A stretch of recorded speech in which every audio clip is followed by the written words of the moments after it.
Good morning, everyone. You will have gotten a lot of different information from different sources here this morning. Paul talking about PCI, Una talking about trends within Ireland, Peter talking about verified by Visa, and I suppose the question for you is, the morning is quite useful as a networking event and you get a free breakfast and everything. Thank you very much for AIBMS for that. But what are you going to do with the information that you've learned?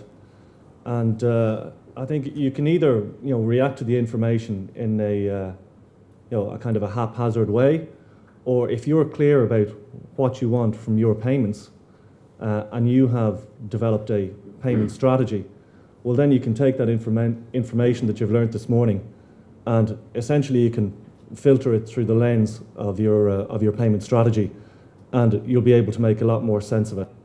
I mentioned the booklet. It was interesting to hear that Paul talked about a holistic approach to PCI. The title of the booklet was developing a holistic payment processing strategy. I took it out of the title of the PowerPoint presentation in case somebody asked me to explain what holistic actually meant, or maybe I was worried I couldn't spell it. But essentially, if you start off, and some of you may already have a payment strategy. You might even have published one and have a payment strategy statement.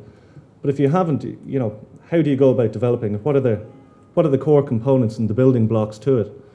So, well, first off, what do you actually mean by a payment? So, what are the payment methods that are out there, and what ones do you use? From the revenue source perspective, how do you get money in across what lines of business and through what channels? What controls do you have in place for each of those payment methods? What currencies are you selling in? What currencies are you settling in? How do you manage your risk? Do you use things like verified by Visa? And finally, the hygiene factors, both for the payment methods that you have, but also for the suppliers and partners that you're actually using. And if you think about trying to develop a payment strategy, a little bit like developing a company strategy, because payments is one of those things that can often fall in between the cracks within an organization. And you'll find that different stakeholders within your organization will want different things. People within sales and marketing will want the widest possible range of payment methods to make sure that they can maximize the revenue. People within IT will be concerned about the simplest integration that's there. Finance will want to make sure that the reconciliation process is straightforward and the administration is simple. And your fraud people are going to be concerned with the level of risk that's actually there.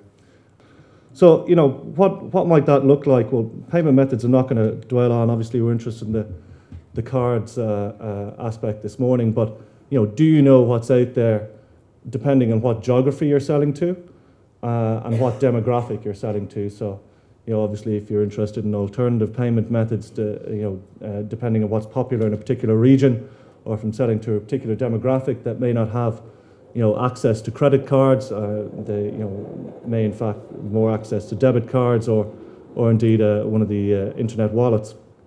And I think, from this is, if you look at the payment methods, you may be accepting some of these, but are you aware of all of those that are out there?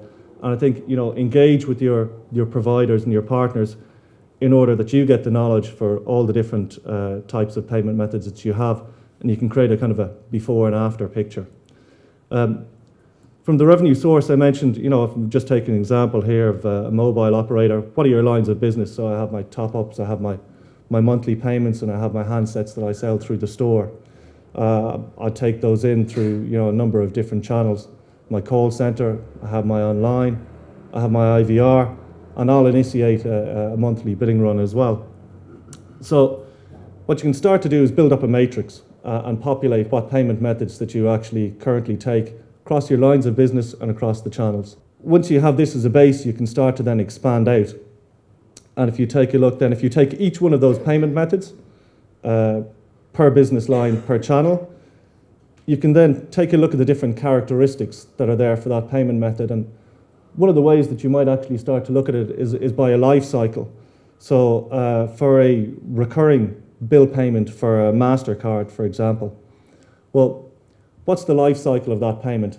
how do I ask that cardholder to first interact with me? Are they required to register? For the first recurring payment, do I require them to authenticate themselves with 3D Secure? Do I do fraud scoring on that? Am I doing the CVV? Do I do a two-phase commit? Do I have a manual review with particularly high-risk transactions? What do I do then in terms of the actual funding? Do I have a reporting and reconciliation available? Am I able to reconcile my service provider against my acquirer, against my own internal systems? And can I do that in a timely fashion? And then after the payment is processed, what about refunds? Do I allow refunds on that? And then indeed the chargebacks. Is that particular method open to chargeback or not? So if you think about it, you can start getting into quite a lot of detail here for each payment method that you have per business line, per channel. And you can start to draw up a very comprehensive picture of what you have now, which is kind of the bottom-up approach. But you'll also, in trying to find out that information, understand what's important to you from a strategic perspective, and you're able to come at it more top-down. The fourth building block for building a payment strategy is the hygiene factor. So again, if you look at that per payment method, you start to think, okay, well, I've mentioned cost, and I've said that actually there's a commercial advantage to me for using the account updater and flagging my transactions as recurring. But I don't really want to have to send in the card details every month in order to do that recurring run, because that means I've got to store the card details. And again, Paul's telling me that I shouldn't in fact do that.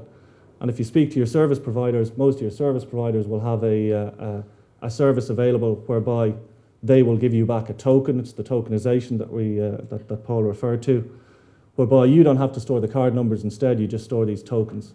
In Realex, we call that Real Vault. So if you think about that, then that may change the way that you're currently integrated to your payment provider. So you start to look at the cost and think, okay, am I optimizing my transaction cost? But likewise, how am I integrated to my provider? And do I have redevelopment costs that are involved there?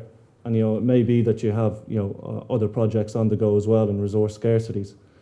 So as you map all that out, you'll start to understand the different payment methods that you have better and develop that before and after picture. But the hygiene factors will also obviously refer to your third parties that you work with. So again, Paul mentioned, take a look at the providers that you have, make sure they're PCI compliant. But more than that, have they ever slipped out of compliance? Or do you in fact, do they view compliance as a tick in the box exercise? Or can I actually see your intrusion detection system and see how that works? Can I go in and meet with your people and see how you do that? Because I want to have trust in the providers that I use. Obviously, the hygiene factors are important not just for the payment methods, but also with the providers that you use. So if you look at the different elements that we've talked about, what are the payment methods that are out there? You build up the information that you currently have, and you make sure that you're taking control of it. You may end up with actually a payment strategy statement or something that's there afterwards. So you might actually say, take all the information that you've learned here this morning, and you might say, well, in my company, we will only accept payment methods that are low risk and have very low risk of transaction repudiation, and we engage with the minimum number of service providers possible in order to reduce our administrative overhead and provide a centralized control. So, I think it's just important that everyone's clear about what they want and what suits their needs. So make it clear about what you want to do. Get the buy-in from all the different areas within your organization: IT, finance, sales, the fraud, and then implement. And most of you have already, obviously, implemented your payments, but you've got to do the ongoing management of it. So how do you optimize it, and how do you continue to get the benefit out of having a payment strategy? That's it. Thank you.